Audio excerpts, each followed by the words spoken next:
3, 2, Hangout is live. Hi, this is Leslie Ruddy. I'm joined by my partners at the Marketers Braintrust. That's Corey Burke and Dan Thieves, and then the ever wonderful Michelle Chance Sangthong. There, I did it right. So today we're going to talk about the math and magic of A/B split testing, and what it kind of means and how it works and some of the pitfalls and tips and tricks. And then we're also going to end the show with some real-life case studies taken from our client files to show kind of some of the amazing gains you can get by actually committing to doing A/B testing. And I would have to say, right up there along with not having analytics configured, not doing A/B testing is one of the things that we pretty much always find when we start working with clients, either service clients or with private consulting clients. Pretty much that's the thing we find that they're not doing, that they really need to be doing. So if you're not doing split testing and you've got holes in your analytics and stuff, you're not alone. Doesn't excuse it. You should fix it, but just bear in mind that a lot of other people do that too, I'm afraid. Okay, so why don't we dive right into the math stuff first. We'll show you how split testing works, and this is a chalk talk here I'll be doing on the whiteboard. And then Dan will take over and present some of the case studies we have from our clients. As always, if you have questions, please put those in the chat. I think the chat's live, yeah. And we'll get to those questions, between segments in the show. Okay. All right. So away we go. So let's start with the very basic idea of split testing, and to that we're going to go to coin tossing. Now everybody understands coin tossing. Heads, you win, tails, you lose, whatever. And so if you were to do coin tossing, and let's say an infinite number of times, that would take a long time, so don't do that. But so you'd have all of these coin tosses that you did. And if you did enough of them, what happened is you would find that 50% of the time it's heads and 50% of the time it's tails. We know this, right? Not news. However, that's if it's an infinite. And this circle right here is supposed to be infinity. I know it's kind of small for infinity, but go with me. But if you're doing a small amount of split, a small amount of coin tosses, you're not ever always going to get just 5 out of 10, right? It's going to be like sometimes 46%, and sometimes it might be 57%, or heck, it might even be as low as 30%. That's possible. It could get 100%. You could have a string of 10 in a row that are all heads or all tails. So what you really get here is you get this what's called a probability distribution. And this is the distribution of results you expect to get by tossing coins a bunch of times. So it's only going to be 50% if you do an infinite number of them. If you haven't done an infinite, you get this thing called a bell curve. And it's centered on 50%. However, there's some chance that you get no heads, and there's some chance you get all heads. So that is called a probability distribution. Great. What the heck does this have to do with split testing, you're probably wondering? Well, the chances that you're going to get any of these things is important when we start showing you how coin tossing relates to split testing on web pages. The fact is that if we toss our coin 10 times, the probabilities are that there could be anywhere between 2 and 8 heads come up. Now that's quite a range. So instead of 50%, we could conclude there was only a 20% chance of heads or an 80% chance of heads. Obviously, that's a big range. So where do we get that number? That comes from this thing called sigma, standard deviations. And so if we look at, there are 3 standard deviations we typically talk about. Those are called 1 sigma, 2 sigma, and 3 sigma. And these are the chance that any particular result we get is going to be within a particular range. So 1 sigma, written that way, is 68.27% of the total tests are going to be in that range. If we want something close to certainty, then we use this thing called 3 sigma, which is 99.73% of the time. All right? In split testing software, you usually find one of 2 different defaults are used. Either 95%, which is close to 2 sigma, or 80%, which is like an arbitrary number in between. It's like 1.3 or 1.4 sigma. This is just this mathematical property of this distribution curve, all right? That's what that is. Now we'll come, this is an important factoid you have to understand in order to see why split testing is so misunderstood and why people do things wrong, like close out their tests too early, things of that nature. Now, if you want to see a good Wikipedia article about this, and we'll give you the links to this, but it's 68-95-99.7. And I'll let you go look at the article to figure out what that means, but those are the three sigmas, right? Approximately. So here's a factoid for you, if you want to amaze people at cocktail parties. If we're not actually even really sure about how many heads and tails we're going to get as we flip coins, how could we be certain of anything? Very good question. It's like, what is the probability the sun rises tomorrow? Well, it turns out if you want to use recorded history, which is 4,774 years according to Wikipedia, the chance of a daily event not occurring in out of 4,774 years is 5 sigma. Just also happens, this is the same value that's used by physicists to determine what they consider the discovery of a new particle or a new physical law. And so when you get right down to it, 5 sigma is how we decide what's fact. Just, oh, by the way. All right, so so how do we go from coin tosses to web pages, you might wonder. Well, before we leave that, though, the more we toss the coin, the more certain we are that heads and tails is 50-50. That's the important consideration here, right? So if we only have 10 coin tosses, we can get anywhere between 2 and 8 heads if at a 95% confidence level. So what we're saying is we're 95% confidence if we toss the coin 10 times, we're going to get somewhere between 2 and 8 heads or 2 and 8 tails. Coin 100 times, though. What is it? Well, it works out to be 90. Oh, yeah. It would be 30. No, the range will be 39 to 61. All right. So what that's saying is that out of 100, we're going to have 39 to 61 heads. Still a pretty wide margin, right? And that's at a 96% confidence level. If we do it 1,000 times, we can be this level. We're going to get between 449 and 551. So literally, it narrows it down to only 3 results. We're going to be 449, 500, or 551. So that it shows you that the more coin toss you get, in your case, traffic, visitors, we'll get back to, right? The more certain you are to converge on what you know to be the 50% coin toss, right? Well, of course, not all our web pages converted 50%, but although, it's not a bad number for a lead capture page, of course, right? So let's see what this looks like for web pages. Let's say our conversion rate, oh God, I lost focus. What's going on here? That's the problem with this damn autofocus. I'm going to turn it off. Hang on. I was going to say, it's starting to wash out pretty bad there, Leslie. And on writing on the board, below 100, we actually can't see because of the way the panel tab is. So wherever you were writing before is kind of the bottom. So that right there, so right there, as far as you can go, yeah. Okay, great. Okay, good. Oh, it's a lower third. Yeah, gotcha. Okay, so let's talk about conversion on web pages as opposed to coin toss. It's the same thing, though, right? I mean, here's your page, and somebody shows up. The question is, do they convert? It's a coin toss. It's not certain. We'd love to be able to control that by just telling them all to convert. All right, so if our conversion rate is 50%, let's say our conversion rate is 50%. Wait a minute. Is that as certain as the sun rising? Is that a 5 sigma result? No, it's not. So you have to ask the question, 50% plus or minus what? Your conversion rate is not a number. It's a confidence in a range of numbers. All right, now that's where it gets a little ugly and people kind of glass over, and it's the reason they don't do it. But it's actually very simple, and I'll show you graphically how simple it is. Most of this stuff you really don't need to understand the math. So if we're saying that we have, let's say we sent 100 people to our web page. Right, so this is where 100 people come to our web page, and 50% of them convert. We're not very certain, with only 100, we're not very certain about what our conversion rate really is.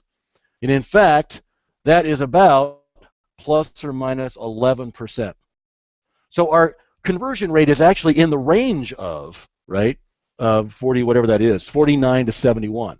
That's the actual range for our conversion rate, with only 100 people measured. Okay. If we measure a lot more people, what happens is this curve gets a lot steeper and steeper still. And so we can be a lot more particular case. I'll do the numbers for you here. If we sent 1,000 people at our web page and measured our conversion, now it's going to be plus or minus 5.1% is our certainty about the conversion rate of that page. So now we know it's 50% plus or minus 5.1. And at 10,000, and I didn't actually get I estimated this one, it's about plus or minus 2%. And so if we say 10,000 people at our web page, we can be very certain of what our conversion rate is going to be. What's the difference here? The difference is how narrow this distribution is. This probability distribution gets more and more narrow with the more data we throw at it. All right. So that's part of the reason why you have to have lots of traffic. You can throw 100 people at a web page, and you can say it's converting at whatever you can say, but you can't be very certain about it until you throw a lot more traffic at it. And that's one of the challenges. Okay, so how do we relate this to 2 pages? So that's, so now we've characterized 1 page, right? Now we know what 1 page looks like. Well, for 2 pages, what we do is we take 2 graphs, we lay them on top of each other. So it's just like this. So let's say here's our first page, and here's our second page. This is our control, and let's say it's converting at 50%. And this one looks like it's converting at 60%. Wait a minute. Plus or minus what?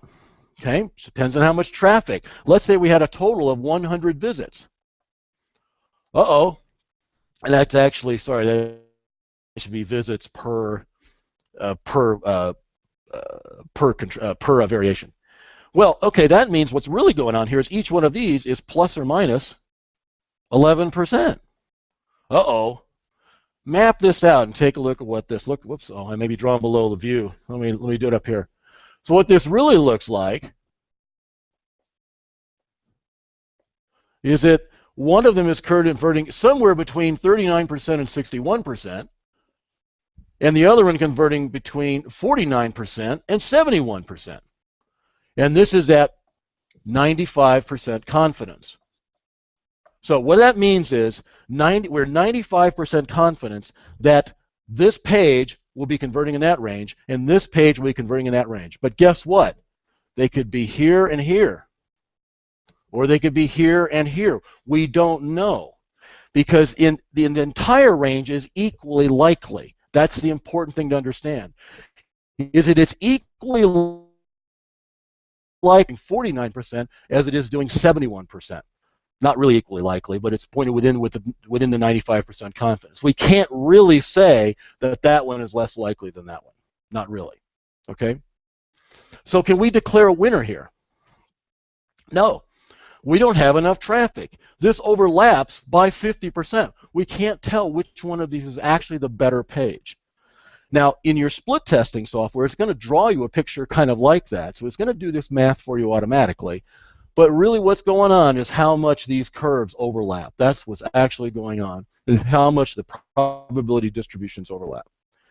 Well, let's say we continue this test and we throw 500 visits at each of these variations. Now what does it look like? Well, remember, as we get more data, these get steeper, right? So now the overlap between them becomes much less. And they look kind of like that. And this one's at 50, and this one's at 60. But now our confidence is 5.1%. Okay?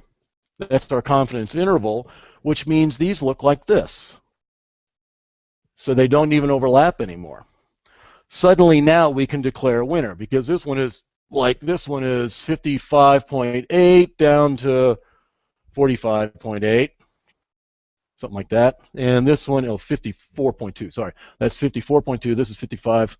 0.8, and this is as high as 64.2. So now there's literally this gap here in the middle of from 54.8 to 50, from 54.2 to 55.8, whatever it is, some number like that. These are now very different. We can say absolutely certainly that this one than this one. We can say that. You know, there really is a gap here with 95% confidence. So can we declare a winner here? Absolutely. The difference is we had to throw more traffic at it. And there's a way to determine how much traffic you have to throw at it to make that happen. In fact, let's go look at that now. This is the idea of what's called an MDE, and I'll give you links to little tiny tools that are available on the web for free to compute this stuff, so you know in advance how much traffic you have to have in order to declare a winner in a split test. But the MDE stands for minimum detectable effect. So if I wanted to find a change in my page, let's say that I have a page right now that's converting at 50%, and I wanted to find at least a 10% change. Let's say that. I mean, that's what I'm looking for, is a change of at least 10% in that page. Well, in order for at 2 sigma confidence, which is 95.54% confidence, so that's really confident. You might not want to run the test that long. You might want to stop at 80%. But let's assume for the sake of argument that we're going to run it all the way to 95% confidence. I need 1,288 total visits between my variation and my control in order to find a 10% difference. All right? So what does that mean? If I'm converting at 50% now, if my variation only converts at 55%, I cannot find that with only 1,288 visits. I need more visits than that. In fact, I need a lot more visits. In order to detect a 5% MDE, I need 5,186 visits. So that went from 1,288 to 5, just from that change of 10% to 5%. Getting a smaller difference in order to detect a smaller winner, I had to increase my traffic by whatever that is, 3.5 times. All right. So here's the problem. If you think you can find a big win, then you don't need a whole lot of traffic. But in order to detect small wins, you need lots of traffic, which means you probably had to run the tests a lot longer. Because generally speaking, the amount of traffic we have on a daily basis is one of those things that we don't have a lot of control over. The alternative is, well, maybe I don't need to be that certain. Maybe if I go to 80% certainty, what can I do? Well, sure enough, it reduces your traffic, the required traffic, a lot. Also increases the chance that you make a bad choice. But for this particular case, if I want to go to 80% confidence on that, I only need 3,134 visits. Well, that's better than 5,000, but it's still a lot of visits. So again, there's little calculators. I'll give you links for those. I'll show them to you in just a minute. So you can calculate that as how much traffic you actually need. Because if right now you're getting 100 visits a day, well, do the math. How long is it going to take you to find a 5% improvement on a landing page? That's a problem. Not 100 visits a day, it's going to take a long time. Particularly if that landing page is deep inside your cart, for example. That's another problem, where you already have less traffic. If it's it's your first landing page, an opt-in page, yeah, maybe you can get enough traffic to do those kind of, find those small wins. Big wins are easier to find because they take a lot less traffic. And it's because their curves don't overlap, right? If that's 50% and that's 70%, it's really easy to find that win. You don't need a lot of traffic. You literally use like 100 probably or 200 visits. Okay, so obviously the amount of traffic you have is one serious issue, right? What are the other pitfalls here? Well, declaring really the same thing about traffic. You have to get the total visits. If you declare you're done before you get to the required visit count, you're not doing a test. You're doing a hope or whatever. I don't know what that is called.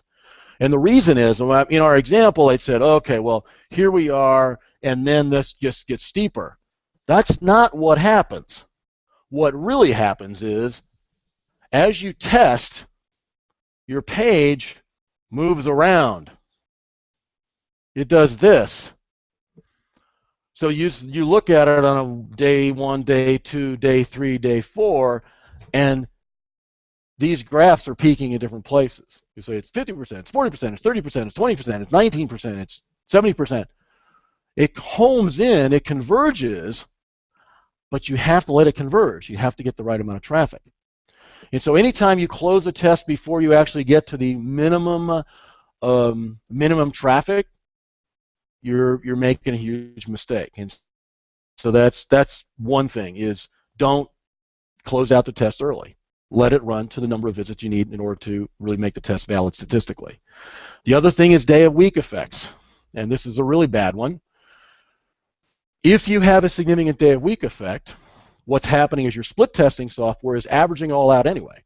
So if you run it for a week, which you need to do anyway, but if you run it for a week, what's really happening is Monday through Friday, let's say they're special, and let's say it's Monday through Friday versus the weekend are different.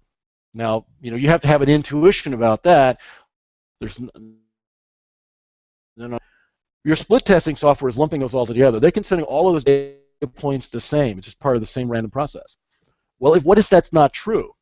You could be completely screwing up the split test. If you believe there's a significant day of week effect, maybe what you really ought to be doing is doing an A-B during the week and an A-C, another B, on the weekend. Well, now what's the problem? Even less traffic, right? So you've got to think through where you're going to get the traffic. Is all that traffic the same? Because the split testing software is just, the math just treats all visits the same. So that's another big gotcha. It's another big pitfall you need to think through. The other thing is this was detecting what we call a local maximum. So let us suppose, by analogy, that I wanted to find the high point in the United States. And so I start in Atlanta and I start walking around. I'm eventually going to hit the Appalachian Mountains. I'm going to go climb up and go, aha, I'm on the right path there. And then I'm going to peek over and go down the other side and go, whoops, too far. I found the top. I'm going to get a completely different result if I did that in Oregon, and even a different result still if I do it in Colorado. This is finding a local maximum. And so if you start your testing here, and by analogy, right, you find the best one that you can find by varying the page a little bit, you find this one. But there's actually a better one over here. Now, the analogy breaks down a little bit. It's not exactly a graph like this. The trick is you'd be better off with a completely different page. Start from scratch, but that's typically not what we do. We do things like rearrange elements, change headlines, change button colors, whatever, right? So just bear in mind that you will find a better, but you will not find best. There's no way to guarantee you can find best by doing split testing. All right, so that's another little pitfall. I know I'm painting a bleak picture here, but the reality is split testing is imperfect, but if you don't do it, you're wrong. There are a bunch of mathematical esoteric issues that are a problem too. If you're looking at your split testing results every single day, you're making a big mistake there, but that's way too complicated to explain. As long as you go all the way to the number that you need to detect the size effect you want, then you ignore the stuff in between. We already talked about ending early is way, way bad. Sample size, total traffic versus the text, local minimum, yeah. So those are the pitfalls. Hey, now, Leslie, I want to just jump in here real quick because this is something where a lot of people follow things like which test won, or you'll see people on Facebook or whatever. Hey, I tested a variation that's got the opt-in box on the left and a version with the opt-in box at the top or whatever, or I changed the offer here, and so you're testing two completely different things, and one of them is going to win because that's how it is. They won't be tied forever, right? But what we often see is that really, the version with the opt-in box on the left was never optimized to get the best performance that you can get, how tall can that mountain be? And then you're testing it against some completely other part of the landscape, and you don't really know where you are on either mountain, right? And so when you decide this one's taller than that one, it's okay. I mean, one might be a more promising mountain to try and optimize, but you really, when you're going to test a radical variation, it's reach the peak of what you can do within what you're doing before you start testing that against something else. And you want to give that other variation a chance to actually get optimized and see how well it can perform. That is true. And it's something that takes all, it's a process that is ongoing and takes essentially forever, the life of your business. I've got, we've got AdWords clients that are spending at the rate of $1 million a year, and some of the tests that we have to run, we're talking about a month or 2 months to reach a conclusion, but we have to run those tests to get to the next step. And it's the steady pattern of testing that leads to growth. Yeah, and by the way, I mean, if you have enough traffic to find a 2% improvement in conversion, that's a 2% improvement in conversion. I mean, do the math; it's worth reaching for. Well, if they were trying to raise your taxes by 2%, you'd be rioting in the streets. So yeah, you'd certainly notice that. Let's speak very briefly for those of you who do not know how split testing works, okay, in terms of technology, and then I'll go show you the tools I promised, and we'll have links, with the video so you can actually use those. So. This is really simple. It's just take a minute. The way split testing works is not hard. All right. So the idea is a visitor needs to hit your landing page. Well, but which landing page? And so what we have is a little piece of software on the page that sends them either to page A or page B. That makes sense, right? But which one? Well, and we want to make sure that the same visitor doesn't see both, because that's going to be like a mind game for them, right? So it's pretty simple. We use a cookie. We say, if no cookie, then what we do is we select A or B, set the cookie, and show the page. That's it. Simple. Now what happens is, if the person comes back again, it fails the no cookie test. On the else side, it says get cookie, show page. So that way, once this person is cookied, he's going to see the same variation. Now, in a different browser, if he clears cookies, of course, he might get the other variation. The other thing, notice here, we wouldn't necessarily have to split our traffic here 50-50, and that makes the arithmetic a lot trickier, trying to figure out when you've converged. However, fortunately, the split testing software will actually show you all that numerical stuff, so you don't have to do that for yourself. It is a problem, though, is that it changes what your goal is in terms of total number of visits. So that total changes if you're not doing an even split test.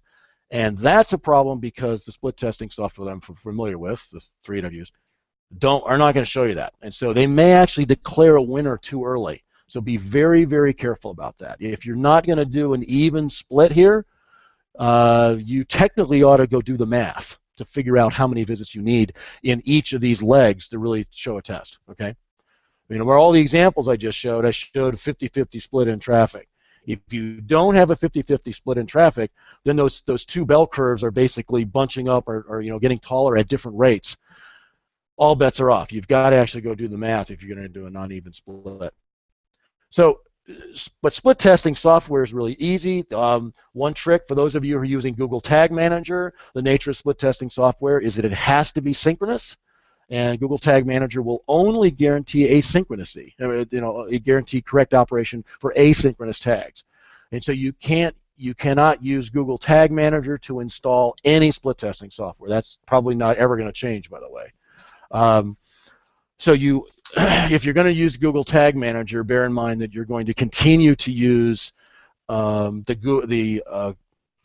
Convert or VWO or whoever, but that's the split testing code is going to go directly onto your web page. It's not going to go into GTM. So just bear that in mind. It's well documented. I could show those tools if we want, but like I said, we're going to have those in the let's see. Terry asked a couple. Bigger change in activity, 8% kind of will take less traffic than discovering a small change. What?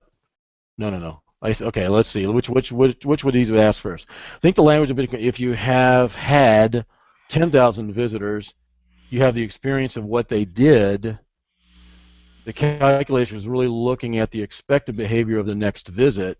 So it seems to me that the numbers Leslie is discussing is the confidence of the behavior of the next 10,000. No, I mean this is the gambler's lie. And the roll of the dice is the same. There's no serial probability here. I mean, the fact of the matter is that a person coming to your website is going to convert or not convert based upon the probability in that instant. The probability distribution, that's a whole other deal, but every individual visitor has exactly the same chance of converting of any other visitor. What we're trying to do is we're trying to converge on what the real number is at a certain confidence level. Bear in mind that the difference between an estimate and fact is just the number of sigmas. I mean, fact is 5 sigma or better. That's the way scientists do it, right? Leslie, there are a few things that people do to screw up their tests that I think are worth calling out. That's kind of related to what Terry said. So I saw one of these just a few months ago, and we had basically 2 variations of an offer page, and there was traffic coming into it from lots of different sources, people talking about it on Facebook, referring in search engines, and all that kind of stuff. And that's kind of a sort of steady mix that's coming in, right? And so they had a variation that was very, very sort of complicated. They thought maybe overcomplicated. So they want to test something where they took had less information about the product so that people aren't as distracted by facts and ready to buy. Well, they ran that test, but right in the middle of that test, they emailed their house mailing list to that test. And of course, which version worked better for people that already knew them and their products? Well, the simplified one that had less information about the product. Why?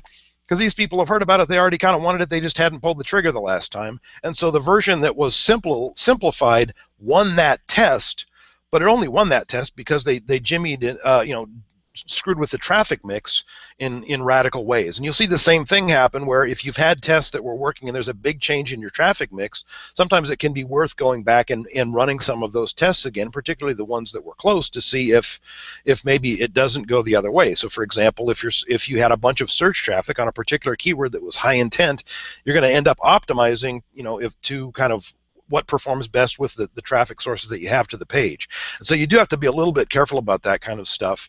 And one of the reasons why I like testing with AdWords on landing pages is that I know where the traffic came from. And of course, when we're analyzing them in Google Analytics, we can just add a segment that says I only want to look at the traffic from this one particular consistent source and see how that works. And then I can actually look at also different traffic sources and see, does the winning variation actually win with all traffic sources, or is it just some of them? Same thing we have with day of the week effects. There's different traffic sources are going to behave differently. Different people are going to behave differently in different places and all kinds of stuff.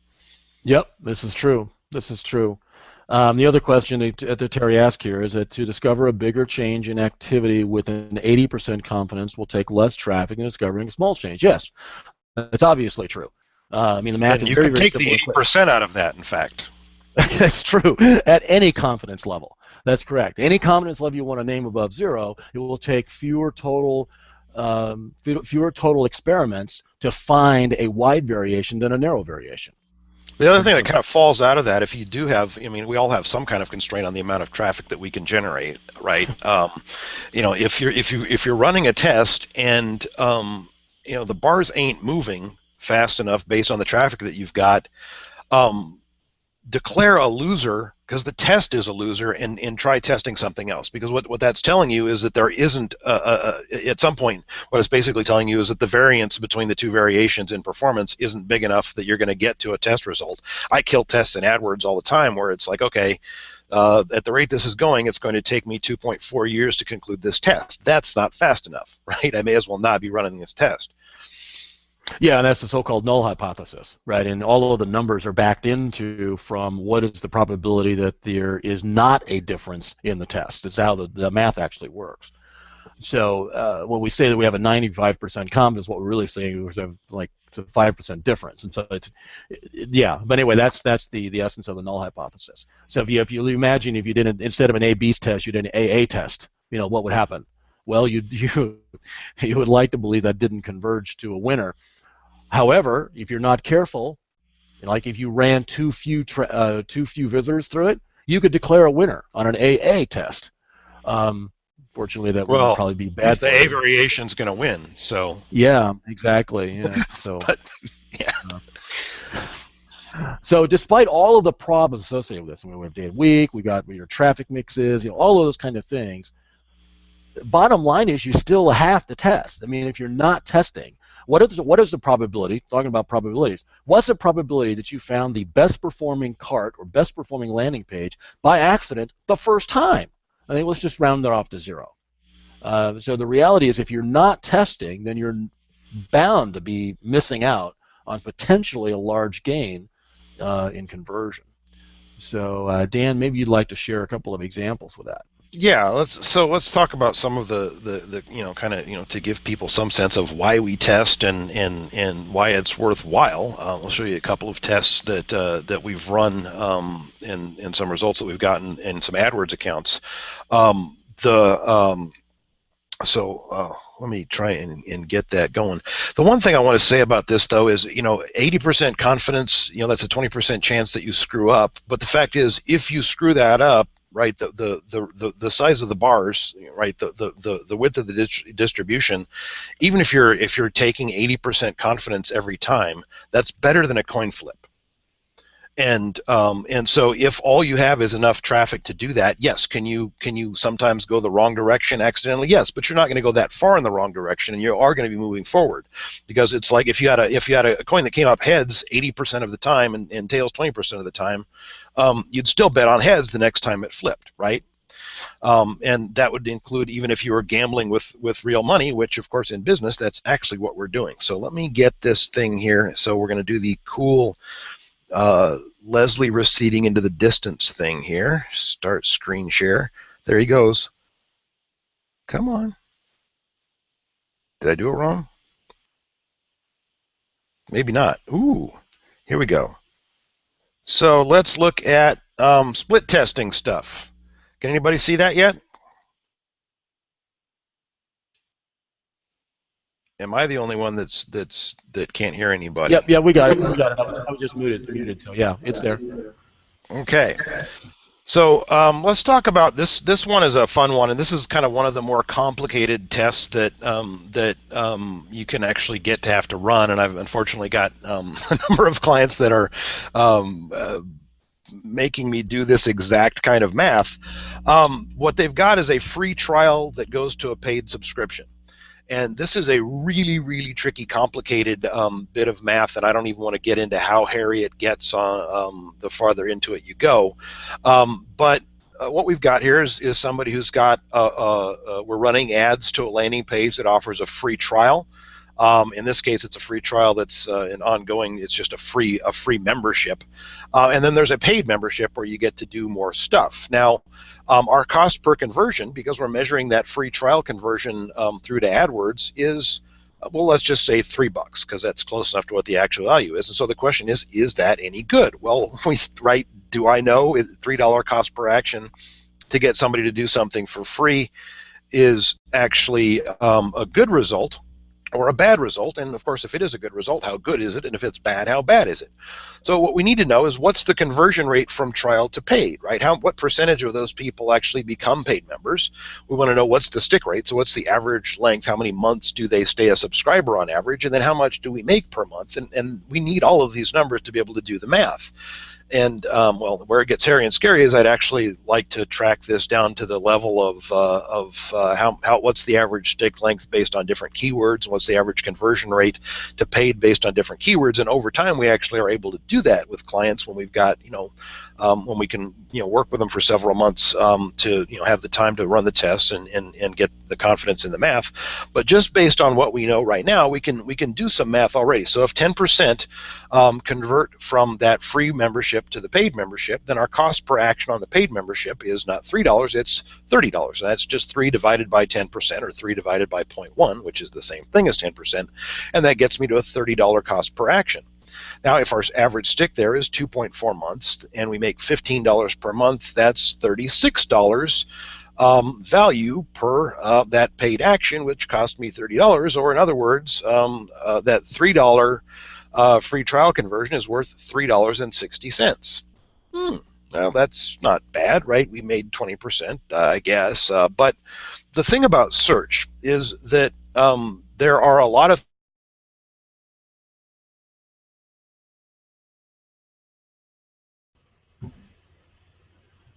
Did we lose Dan's sound? high volume around branded search. You can drive more brand searches, but in general, for most search terms, you cannot make people search more. So that's actually the big constraint, is the number of search impressions.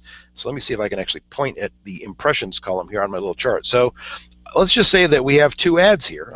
We actually had 4 ads running, and then we boiled it down to 3, and then to 2, and then to 1 by eliminating those that had no chance of being winners. That's another thing that you can do with statistics. But at 1,000 impressions and a cost of $50 to get 20 impressions or $60 to get 30 impressions, you can see a cost per conversion of $2.50 or a cost per conversion of $2. We can do the math based on the value, and what we get is the net actual net profit, the net value per conversion. And so you start to see the difference in the numbers here. But what's really interesting is when you actually do the math on the number of conversions multiplied by that net value, you start to see the total net value that you got out of that 1,000 impressions and the net value per impression. Now, the funny thing is here is I had to turn that second ad back on because it had been turned off as a loser by the person who ran it before I did, because the conversion rate, the click-through rate wasn't as good. The conversion rate was higher, but the click-through rate was lower, and so what they had was that ad was doing worse, and what they really had to do was just bid higher to get that up and find kind of their optimal bid and their optimal position. But these are the kind of the values from the end of the test. You can see the net profit per impression, 2.2 cents with the first ad, which is the one that they were running as the control and had killed the second ad, which is actually running at 4.8 cents per impression once we got it bid up. And you can look at this crazy chart. So you see the average position, we're going down, which means that we're actually moving up the page. That's the funny thing about this, about the way they chart this out here. The average position moves down for the first few weeks of the test, and the conversion rate eventually peaks as we start to eliminate some of the losers. And this is the kind of thing that you'll see. You'll see a chart that goes like this when you put 4 different variations into an ad test. When you're aggressively testing, you'll actually see, holy cow, we're dying here. But you did that for a reason. You paid that price for a reason, and we didn't make any profit for those 3 weeks on this particular ad group, so that now we can make ridiculously good profits. In fact, we can make almost double what we were making pretty consistently on the same number of search impressions. So now I get 2,000 impressions at 4.8 cents per impression in profit instead of 1,000 impressions at or what before was 2,000 impressions at 2.2 cents per impression. And so we had to bid a little bit up a little bit, but we've actually been able to find an average position that's right about where we were with all of the ads when the test started. And so although yes, we're paying a little bit more per click don't matter. What matters is how much profit we can extract for each search impression, because again, that's the number that we can't move. Leslie, do you have any questions about this, or do we have any questions from the peanut gallery? We don't have any questions. Yeah, it's like that's one of the more intriguing.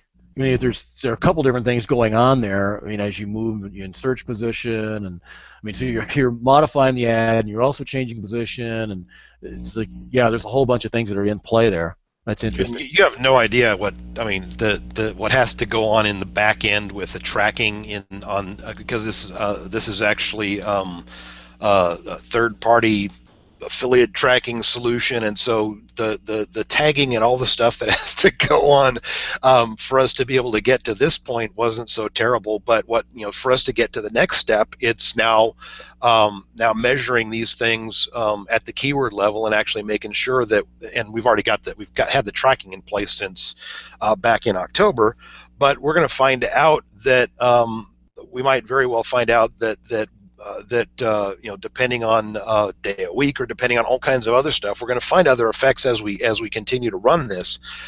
But you have to do the testing to get these kind of results. And if you just go based on the early returns of click-through rate, which is kind of, everybody's trying to optimize for click-through rate and cost per click, if you don't have the math and if you don't have the analytics all the way through, that's why when we're dealing with retailers, if you don't actually track transactions and the size of the transactions in Google Analytics, I can't do anything for you because we're just flying blind.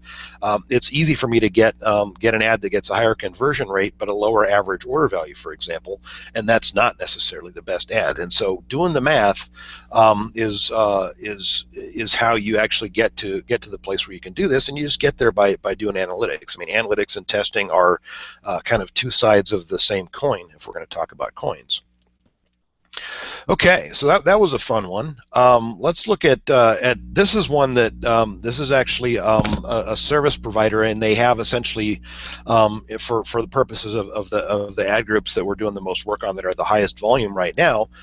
There's essentially one offer, so one price point, one conversion. It's very simple, and so our cost per conversion, subtract the revenue is always going to be the same, and we can figure out how profitable we are. But these guys are actually in a state where, for strategic reasons, they're not worried about me optimizing for cost per conversion. They want to get as many conversions as possible. And so as long as they're not losing money, they're making money on these, because we're talking about a $100 offer.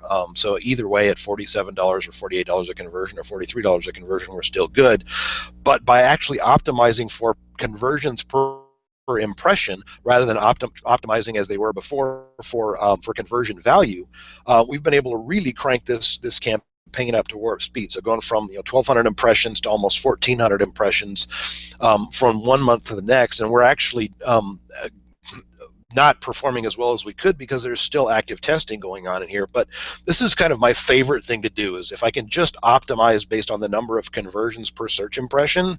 One, that's by far the easiest math to do. But I kind of call this the maximum work setting. It's just get me as many customers out of Google search results as you can. And so again, this is just basic split testing. In this case, in this particular test, we're in November. You're seeing at the tail end of November, we're starting to actually get to where we've got enough data to operate based on day of week effects. So we actually have different ads running. We have some days we have 2 ads running, some days we have 3 ads running, some days we have all 4 of our original ads still running, trying to reach a conclusion. And one day we actually have an ad that's a clear 95% confident winner, and that's the only ad that runs on that day of the week, and that continues to improve us. And so, testing sucks, and it's not fun unless you're weird like me or whatever. But the juice comes in when you start to see the results come in, and you can start to do the math on how much of an improvement you've got. Here from month to month, we've got almost a 30% increase in the number of conversions that we're generating on a week-to-week basis. That's huge for these guys. Now, are we paying 12% more per conversion? Yes, but that's actually a very happy number within the business math. In fact, it's a very happy number in terms of the actual amount of profit that's sitting there in Scrooge McDuck's vault for him to swim around in at the end of the month. And so testing, folks, you got to do it, or somebody's got to do it for you, either way, right? So those are really the 2 examples that I had, Leslie. I had a third one that I wanted to get into about retail, but it's literally such an involved story that I thought it might make a better thing to present maybe next week, and walk through how we can do the math and show some of the retail specific case studies, because it's interesting with retail in particular how the ad testing around the different points of the value triangle, so speed, quality, and price, actually the calculus on that is a little bit different than it is. I shouldn't say calculus, because that's actually something that means something here in terms of the math. But there's a real difference in terms of what happens when you try and write an ad that's more about speed, or more about price, or more about quality, and what effect that has on average order value and things like that. And with retail, it's not just about the conversion rate most of the time. It's about how you assess the lifetime value, and ultimately the ad that gets you the best conversion rate is rarely the one that gets you the highest average order value, and so there's more math involved in it. So what I'd like to do next week is actually walk some folks through the math, because I know we've got a lot of retailers out there also. Yeah, that'd be good. And now Andy had asked how you got the value column. I assume he's talking. Why don't you flip back to that?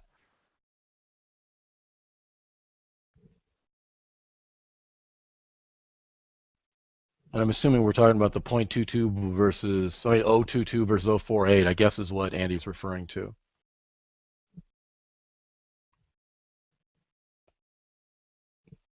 Dan, did we lose your audio? The volume, he's not talking about the value column in the middle that just came Hello. from that's what it's worth? Can you hear me now? Yeah. Yeah, fair enough. Okay. So the value, let's walk through that value number. So that's based on, we make $15 per month, and the average stick is 2.4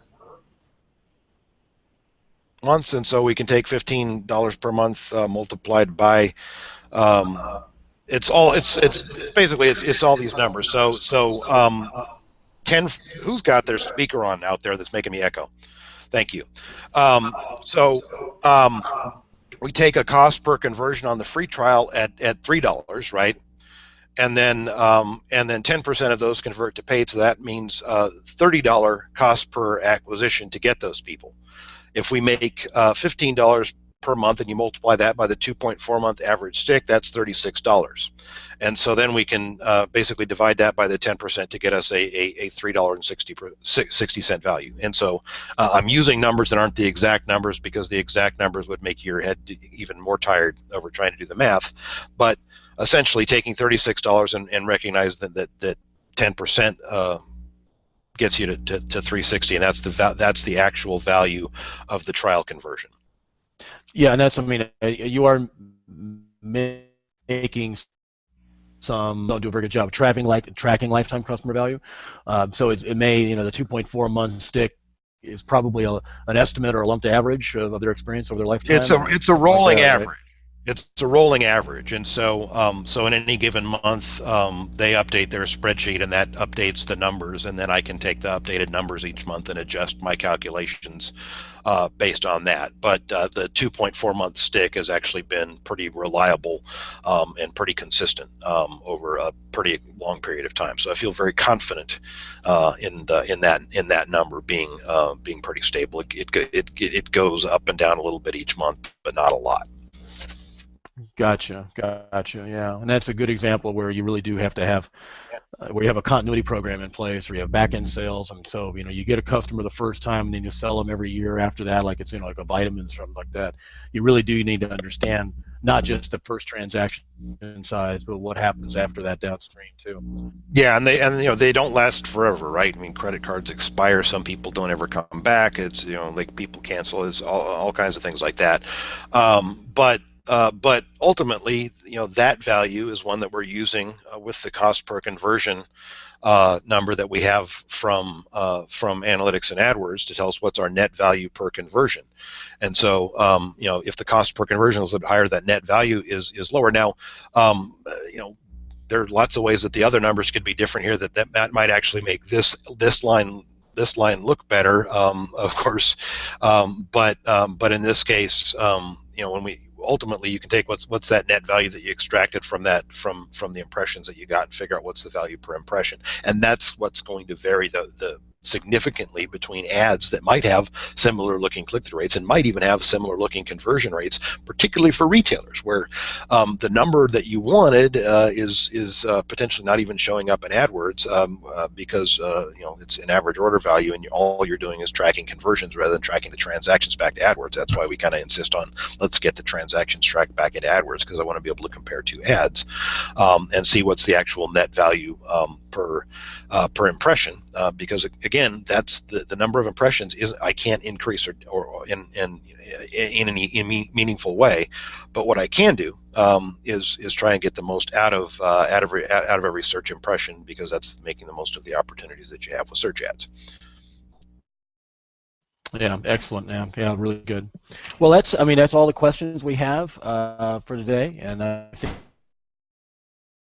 it's probably because most people are chill.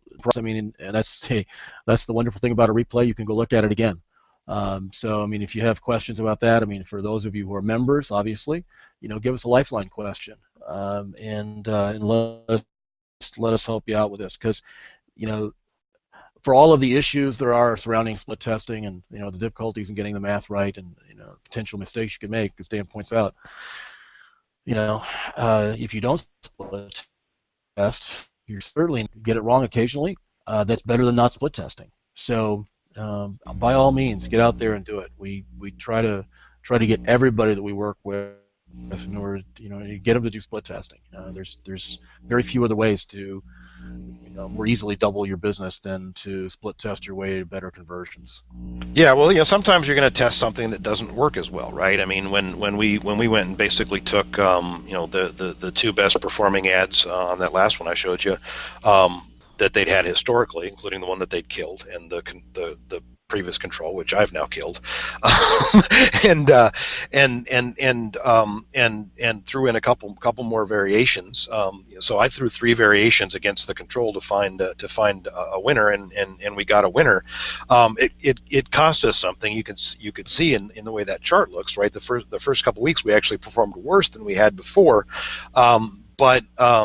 but that was a decision that we made to be very, very aggressive with testing, because I just didn't feel like the performance we were getting was anywhere near what the potential was, and so we decided to be aggressive and punch our way out of it fast rather than have it go slow. But even if you have to go slow, and even if you have to do it based on 80% confidence, think about it this way: is if you flipped a coin and when it comes up heads, you get to keep the coin, right? Because you won. And if it comes up tails, because your new variation doesn't win, you just get to flip it again. It's kind of like a rigged game, but it only works if you actually play. Now, Leslie, were you going to add the links to the chat there for the calculations?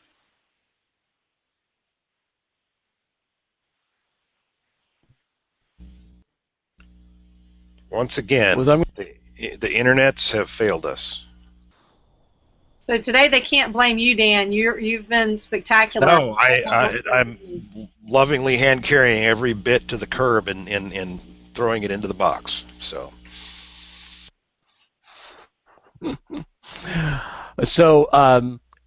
Yeah, so I think what we ought to do is, so next weekend we ought to probably dive into a split test that you did with a retailer, an online retailer. That what you decided, Dan? Yeah, it's actually it's several case studies that kind of accumulated over the years that show kind of what the pitfalls are for split testing with retailers, and some of them are actually from on-site testing, landing page testing, product page testing, and some of them are from AdWords testing. And so we'll kind of pick a few of those and go through them and kind of explain how the math is it's not really more complicated. It's just more numbers, right? But it's still multiplication, division. It ain't even calculus really for most of it. No, it's mostly arithmetic, not math. So yeah, so the links for the calculators, I'll go ahead and put those in when the replay posts. We'll have it on our YouTube channel, and I'll go ahead and put the links in there rather than to belabor it now to go through examples. But they're pretty self-explanatory, and I'll put some notes along with them to how to use them in terms of what we would use them for. But there are a couple of really cool little tools I found in researching this. So by all means, we'll put those along with when the replay when that gets magically posted by Google onto the YouTube channel. So I think that's probably all we have for today. So if there are any last words there, Dan or Michelle or Corey, or are we ready to break? My last words are great, googly, and moogly. Very important words, all three. Yes. Okay. All right. Well, thanks for playing along, everybody. And like I said, if it's replay this if you need to watch it again. Get us your questions if you have some understanding gaps, or you caught me in an arithmetic error. Fine. I'm always glad to hear about that. So and we'll see you next week at same time, 3 p.m. Eastern time on Tuesday, for another look at the amazing things you can do when you split test your way to higher conversions. So thanks, everybody. All right.